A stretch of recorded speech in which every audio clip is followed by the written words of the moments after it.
Hello दोस्तों, आज हम सुनेंगे चिंटी और शेर की एक मजेदार कहानी। तो चलिए शुरू करते हैं।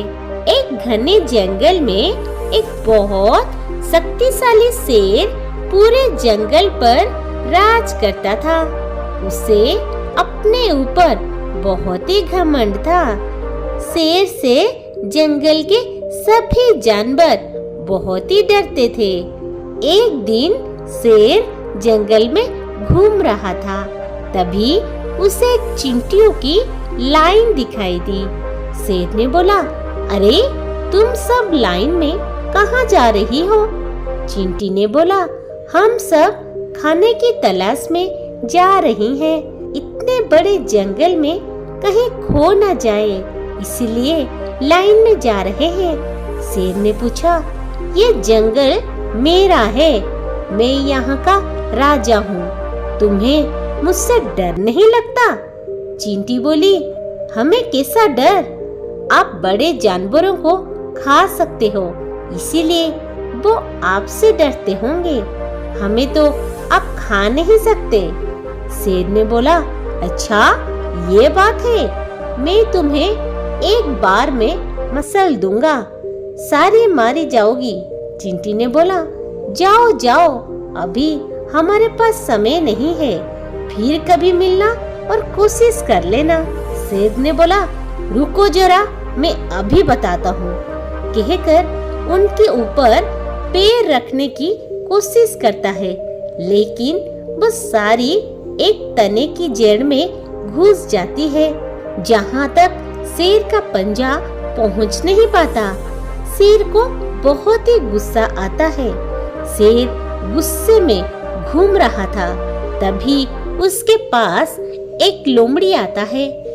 लोमड़ी बोला, क्या बात महाराज, आप बहुत परेशान नजर आ रहे हैं। शेर लोमड़ी को सारी बातें बताई।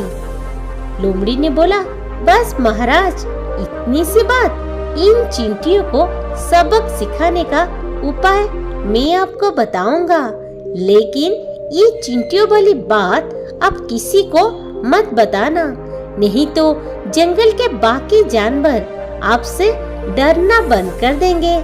इससे आपका नुकसान तो होगा ही, साथ में मेरा भी नुकसान हो जाएगा।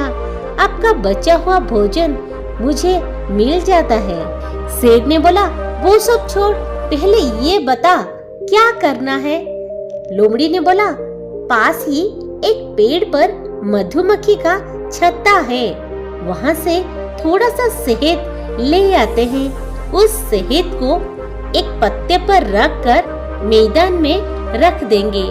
जब मैदान में चींटियाँ उससे खाने आएगी तो आप पैरों से उन्हें मसल देना। शेर ने बोला, लेकिन इतनी ऊपर से शहद कैसे उतरेगा? लोमड़ी ने बोला, महाराज, मैं शहद की मक्खी से शहद मांग लूंगा। शेर ने बोला, ठीक है, कल सुबह शहद लेकर मैदान में पहुंच जाना। लोमड़ी शहद की मक्खी के पास जाता है।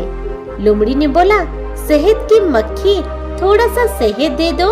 हमारे महाराज, शेर की तबीयत ठीक नहीं है, वो शहद खाएंगे। अगर तुमने शहद नहीं दिया तो महाराज तुम्हारे छत्ते को तोड़ देंगे। शहद की मक्खी डर जाती है और शहद लोमड़ी को दे देती है। अगले ही दिन लोमड़ी शहद लेकर मैदान में शेर का इंतजार करने लगता है। इधर शहद की मक्खी बाकी जानवरों से महाराज के बीमार होने की बात करती है। ये खबर चींटी तक भी पहुंच जाती है। चींटी ने बोला, साथियों देखो, शेर ने हमें फंसाने के लिए शहद इकट्ठा किया है, इसीलिए अब से कोई भी चींटी अपने बिल से बाहर नहीं निकलेगी। केवल 4 चींटियां जाकर उस शेर से मुकाबला करेंगे। अगले ही दिन शेर और लोमड़ी शहद को एक पत्ते पर रखकर चींटी के आने का इंतजार करने लगते हैं। 4 चींटियां धीरे धीरे शेर और लोमड़ी की ओर बढ़ने लगती है। शेर और लोमड़ी दोनों पत्ते पर नजर रखते हैं। उनमें से दो चींटी चुपचाप शेर और लोमड़ी के ऊपर चढ़ जाती है और उनके कान के अंदर जाकर काट लेती है। शेर और लोमड़ी के कान में खुजली होने लगती है। दोनों कान को खुजाने लगते हैं। इसी बीच उनका ध्यान पत्ते से हट जाता है। उसके बाद चारों चींटियां उस पत्ते को उठाकर मैदान से दूर पेड़ की जड़ में अपने बिल में पहुंच जाती है। शेर और लोमड़ी दोनों बहुत देर तक कान खुजाते रहते हैं। जब उन्हें थोड़ा सा ध्यान आता है तो वो देखते हैं कि ना वहाँ पत्ता है ना शहद। ये देखकर शेर समझ जाता है कि चींटियों से जीतना उसके बस की बात नहीं है। शेर चींटी के बिल के पास पहुंच जाता है। शेर बोलता है, बहन मुझे माफ कर दो, तुम छोटी होकर भी मुझसे जीत गई। अब मैं कभी घमंड नहीं करूँगा। इस कहानी से हमें यह शिक्षा मिलती है, घमंडी का सिर सदा नीचे होता है। कभी किसी को कमजोर और छोटा ना समझें। दूसरों के दर्द और तकलीफ को समझना ही जीने का सही तरीका है। कहानी अच्छा लगे वीडियो को लाइक और शेयर जरूर करिएगा। ऐसे ही आगे मोटिवेशनल वीडियोस और मोरल स्टोरीज देखने के लिए मेरे चैनल को सब्सक्राइब जरूर करिएगा और साथ में बेल आइकन को दबाएं ताकि आपको हमारी वीडियो सबसे पहले मिल सके। वीडियो देखने के लिए धन्यवाद। फिर मिलेंगे एक नई कहानी के साथ। तब तक के लिए बाय बाय फ्रेंड्स।